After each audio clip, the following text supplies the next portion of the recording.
Bonjour à toutes et à tous, j'espère que vous allez bien. Aujourd'hui dans À la découverte 2, j'aimerais vous parler de Danse avec les loups. Alors, tout d'abord faisons un résumé de l'histoire, enfin vraiment du synopsis de départ. On a affaire à un jeune lieutenant du nom de John Dunbar, qui se retrouve envoyé dans un petit poste de reconnaissance près d'immenses plaines, je crois que c'est au Dakota, et c'est pendant la guerre de sécession.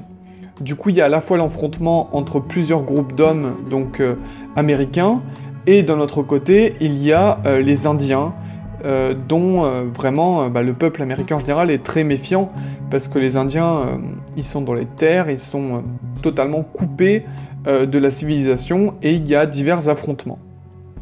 Et donc lui se retrouve sur ce petit, on va dire, poste de reconnaissance seul, il n'y a personne, et petit à petit, donc au tout départ du film, il est très solitaire, il écrit un journal, etc.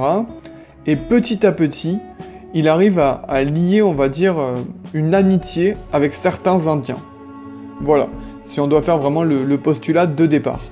Et ce film, tout d'abord, on peut dire qu'il est extrêmement long, et du coup, il a le temps de poser son propos et de faire passer divers messages. C'est-à-dire que le film arrive à construire, on va dire, plusieurs arcs narratifs, avec une première partie où on se concentre principalement sur notre héros, comment fonctionnent les états-majors, comment fonctionne, quelle est la dualité entre certains groupes, etc. Et dans un second temps, on découvre un petit peu plus en détail toute la culture indienne, toute la culture amérindienne, on va dire toute la nature et tout le respect qu'ils ont envers ça, toutes leurs coutumes, quoi, finalement. Et ça, c'est très intéressant. Puis après, il y a une dernière partie que j'évite de vous spoiler, même si le film est très long et qu'il se passe énormément de choses, ce serait vraiment bête de vous gâcher, on va dire, la surprise de certains éléments. Alors, sur le point de vue du casting, il y a déjà quelque chose à remarquer qui est extrêmement louable. Bon, il a eu 7 Oscars, alors il a eu l'Oscar du meilleur film, il a eu l'Oscar du meilleur réalisateur, du meilleur scénario adapté, de la meilleure photographie, du meilleur son, du meilleur montage et de la meilleure musique. Il était nommé dans d'autres, d'ailleurs, on va dire d'autres catégories, mais il en a déjà emporté 7, ce qui est juste énorme de base. Et c'est donc réalisé par Kevin Costner, qui est à la fois acteur dans le film, étant le principal personnage, du nom de John Dunbar, et il est aussi derrière la caméra, à donner ses consignes, à vouloir, on va dire, vraiment modeler ce film à son image, à ce qu'il voulait finalement faire ressentir aux téléspectateurs, enfin aux téléspectateurs, j'allais dire, aux spectateurs, hein, tout simplement. Et vraiment, on peut dire que c'est une franche réussite. Il est sorti en 90 en plus, donc il n'est pas si vieux que ça, hein, finalement. Et bon, il y a plusieurs versions. Il y a des versions de 2h40, il y en a une de 3h40 aussi, et une de 3h53. Et donc moi j'ai vu la plus longue, en donc Blu-ray. Et on va dire que c'est celle où il y a le plus d'ajouts de scènes, et où le propos est le plus longtemps posé, quoi. Et c'est vraiment un film assez captivant sur plein de points, c'est-à-dire que pour une fois, on n'a pas affaire à un bête western qui nous présente les Indiens comme des sauvages, on a vraiment affaire à un western où, là, les Indiens incarnent un petit peu comme élément en fait de la nature, c'est-à-dire que ils sont considérés comme des habitants pleinement de ces terres et on les respecte énormément dans le film. Tout comme notre héros, John Dunbar, qui finalement n'a pas de réticence envers eux. C'est-à-dire que souvent dans les films, il y a comme ça une réticence, puisqu'on les fait passer pour des méchants, c'est très manichéen. Et là, non. C'est-à-dire que vraiment, il essaie de les découvrir, il essaie de comprendre leur culture, aussi parce qu'il se sent très seul dans son poste de commandement, parce qu'il ressent une certaine solitude quant à son état. Il a envie de découvrir des choses, il a envie de partager, on va dire, des relations sociales avec des gens, et voilà, donc les Indiens tombent à point nommé dans sa quête comme ça de découvrir l'environnement qui l'entoure. Donc ce qui est important aussi dans le film, c'est le propos sur la nature, c'est-à-dire qu'il y a un grand respect de la nature, il y a un grand respect de la faune, de la flore, et notre héros ne cherche en aucun cas à la détruire, comme on le voit à certains moments, on voit que notamment ils voient le ravage de d'autres blancs ayant massacré ce territoire, ayant détruit des terres où la forêt se développait, ayant tué des animaux et les ayant jetés dans la rivière, etc.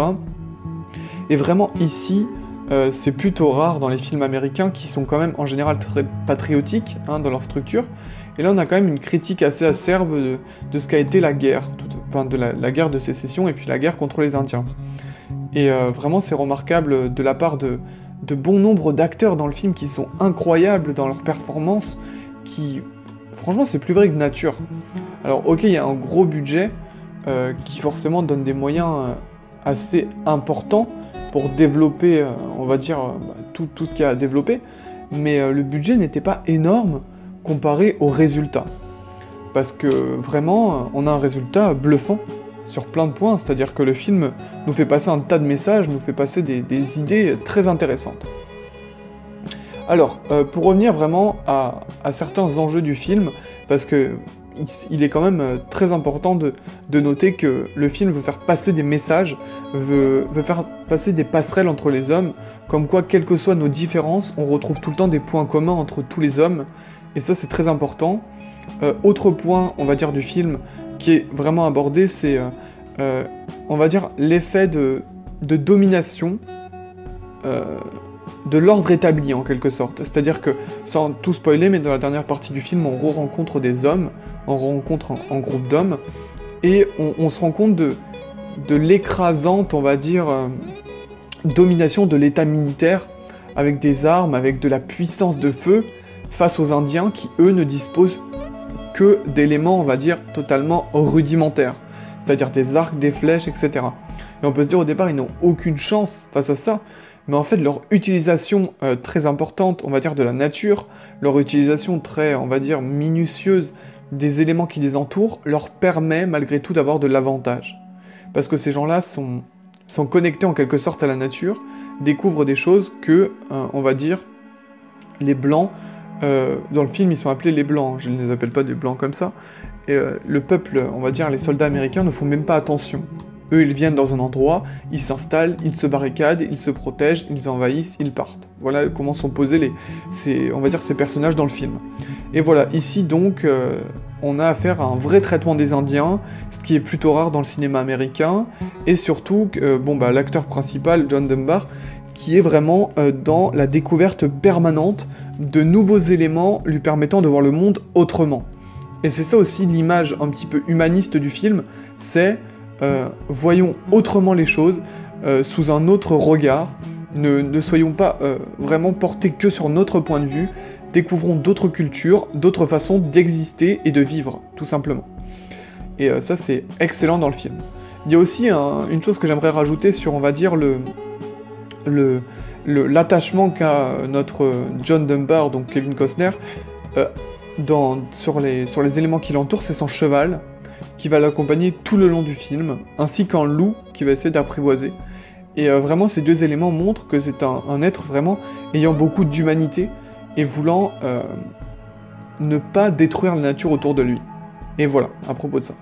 Sinon, sur le point de vue, on va dire, purement technique, le film vraiment porte très très bien il est très très bien dans ce qu'il veut montrer finalement, parce qu'on voit des plans de caméra très poussés, on voit on veut filmer la nature, il y a certaines scènes on va pas dire de contemplation, ce serait fort, mais une sorte d'ode à la nature sur certaines prises de vue.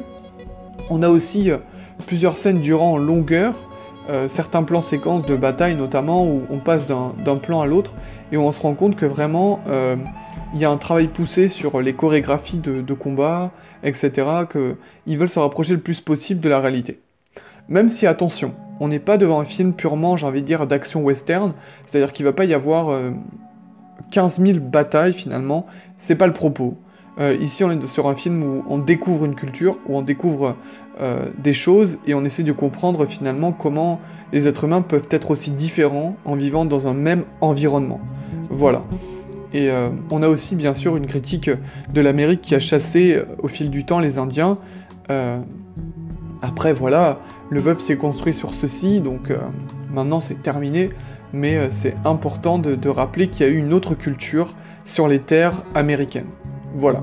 Si on doit conclure, on peut donc dire que ce film est très très bien réalisé, très bien mis en scène, qu'il a affaire à des acteurs vraiment de talent, c'est-à-dire que les acteurs se donnent à fond dans leurs personnages, notamment les rôles des Indiens sont bluffants, de réalisme, leurs détails au niveau des maquillages, des coupes de cheveux, des habits, de tout ça, des tipis, etc. C'est très très bien retranscrit.